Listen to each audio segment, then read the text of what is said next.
शनिवार की अमावस्या को शनिचरी अमावस्या कहते हैं और इस दिन जप तप का विधान। नमस्कार, बहुत स्वागत है आपका। फाल्गुन मास की अमावस्या को शास्त्रों में धार्मिक दृष्टि से बहुत ही ज़्यादा महत्वपूर्ण माना गया है और यह अमावस्या जब शनिवार के दिन हो तो इसका महत्व और भी बढ़ जाता है। शनिवार के दिन पड़ने वाली अमावस्या को शनिचरी अमावस्या कहते हैं और इस बार यह 13 मार्च 2021 को है। इस दिन शनिवार का संयोग है और चूंकि शनिचरी अमावस्या को सूर्य ग्रहण के समान ही महत्वपूर्ण माना जाता है और इस बार अमावस्या पर कुछ उपाय करने से पितरों के साथ साथ शनिदेव को भी प्रसन्न किया जा सकता है। तो ऐसे में इस फाल्गुन अमावस्या का जो लोग व्रत करते हैं, अच्छी बात, नहीं भी करते हैं तो भी पितरों के निमित्त दान भी कर सकते हैं और इस दिन पितरों की आत्मा की शांति के लिए तर्पण और श्राद्ध भी किया जाता है। इस अमावस्या, यदि यह अमावस्या जो फाल्गुन मास की अमावस्या है सोमवार, गुरुवार, शनिवार को हो तो सूर्य ग्रहण से भी अधिक फल देता है। तो इस दिन तमाम तरह के प्रयोग किए जाते हैं और ताकि आपके जीवन में जो धन की समस्या है वो शांत हो जाए। इस अमावस्या के दिन अगर आप समी का पौधा खरीद कर लाकर लगाते हैं, अगर घर में पहले से लगा हुआ है तो शाम के समय समी के वृक्ष के नीचे सरसों के तेल का दिया जलाएं या तिल के तेल का दीपक जलाएं। अगर सरसों के तेल का दिया जलाते हैं तो एक चुटकी उसमें काला तिल डाल दें और फिर पूजा करें तो शनिदेव की कृपा आप पर बनी रहती है और उनके हर अशुभ प्रभावों से मुक्ति मिलती है। वैसे तो समी के पेड़ की पूजा करने से शिव जी भी प्रसन्न होकर आपकी मनोकामना पूर्ण करते हैं। अगर आपके घर में समी का वृक्ष है और वो सूख रहा है या मुरझा रहा है तो तुरंत हटाकर यहाँ पर दूसरा पौधा लगा दें तो सर्वोत्तम होगा। इस अमावस्या के दिन शिव जी से जुड़ा हुआ प्रयोग भी किया जाता है। चूँकि शनिदेव शिव जी को अपना गुरु मानते हैं इसलिए शिव जी को प्रसन्न करने से शनिदेव भी प्रसन्न हो जाएंगे। तो इस दिन किसी भी शिव मंदिर में जाएं, नमः शिवाय का जप करते हुए जल में थोड़ा सा दूध, दही, शहद डालकर शिव जी का अभिषेक करें और फिर उन्हें काले तिल अर्पित करें। तो ऐसा करने से शनि की दशा से भी राहत मिलती है और अमावस्या के दिन आप अपने पूर्वजों के निमित्त किसी ज़रूरतमंद को खाने पीने की वस्तु दान कर सकते हैं। शनिचरी अमावस्या के दिन गाय को विशेष वस्तु खिलाने का भी विधान है। अगर जीवन में समस्या ज़्यादा हो तो गाय, जिसमें कि सभी देवी देवताओं का निवास माना जाता है, उनके शरण में आकर एक छोटा सा प्रयोग करें। आप के घर में गुड़ की डली होगी, अगर लड्डू है बूंदी का तो अच्छी बात, वही ले ले या फिर गुड़ की डली ले लीजिए और अपने हाथों से गाय को खिला दीजिए। अगर आपको अपने हाथ से नहीं खिला पा रहे हैं कोई बात नहीं, पास की किसी गौशाला में दे आइए थोड़ा सा, वैसे आपकी इच्छा। अगर अपने हाथों से खिलाते हैं तो खिलाने के बाद गाय के मस्तक को छूकर प्रणाम कर अपनी मन्नत कहें और गाय की पूंछ से अपने सर पर से 8 बार झाड़ लें, फिर देखिए चमत्कार। वैसे तो इस शनिचरी अमावस्या के दिन लौंग के प्रयोग करने से जीवन के सारे कष्ट मिट जाते हैं।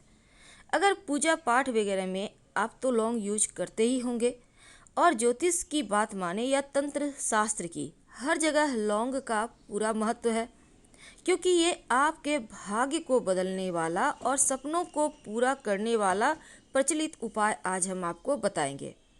अगर आपको लगता है घर में बहुत सारी निगेटिव एनर्जी बढ़ गई है, घर में बुझा बुझा सा लगता है, सब कुछ लगता है खो रहा है, तब ऐसे में एक लौंग का प्रयोग जरूर कीजिए। इस शनिचरी अमावस्या के दिन क्या करेंगे, शाम के वक्त कपूर की 3 टिकिया ले लें, 5 लौंग ले लें और बड़ी या छोटी इलायची जो भी आपके घर में उसके 3 दाने ले लें, उसको जलाएं पूरे घर में। इस जब अग्नि लपटें उठने लगे अग्नि की, तब पूरे घर में घुमाइए।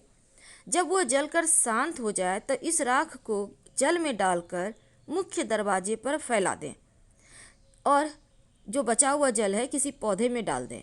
घर की जो नकारात्मक ऊर्जा है उसका नाश होगा और घर में सुख शांति आएगी।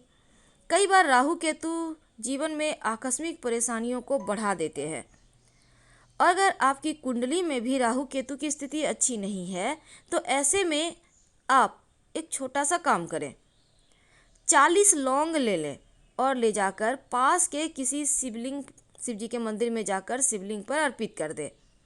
घर में खुशहाली भी आएगी और आपके ऊपर से राहु केतु के अशुभ प्रभाव से मुक्ति मिल जाएगी।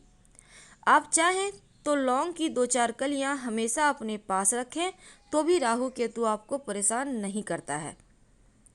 कई बार होता है कि किसी ने आपके पैसे ले लिए हैं पर लौटाना नहीं चाहता, तब शनिचरी अमावस्या के दिन एक छोटा सा प्रयोग करें तो फंसा हुआ रुका हुआ धन आने में प्राप्त करने में आसानी होती है। क्या करेंगे? रात में आप एक कागज ले लें। कागज पर जो व्यक्ति आपका नाम पैसा लेके रखा है उसका नाम लिख दें काले रंग के स्याही से या काजल से। फिर आप उस पर उस व्यक्ति का जितने भी अक्षर का नाम है उतना ही लौंग रखें। अब उसको भगवान से प्रार्थना करें और जला दें कि आपका दिया हुआ पैसा जैसे वापस मिल जाए। और ये प्रयोग जब कीजिएगा तो कोई टोके नहीं, इसका ध्यान रखिएगा। फिर इस जो आपका जला हुआ सामग्री सो कहीं मिट्टी में दबा दीजिएगा। बहुत सिंपल है लेकिन इसके प्रयोग बहुत अनोखे होते हैं। कई बार धन की मुश्किलें बहुत परेशान करती है या फिर आपको कार्य क्षेत्र में तरक्की नहीं होती। आप कितना भी मेहनत कर लो पर लगातार आपकी आर्थिक स्थिति आपको परेशान कर रही होती है।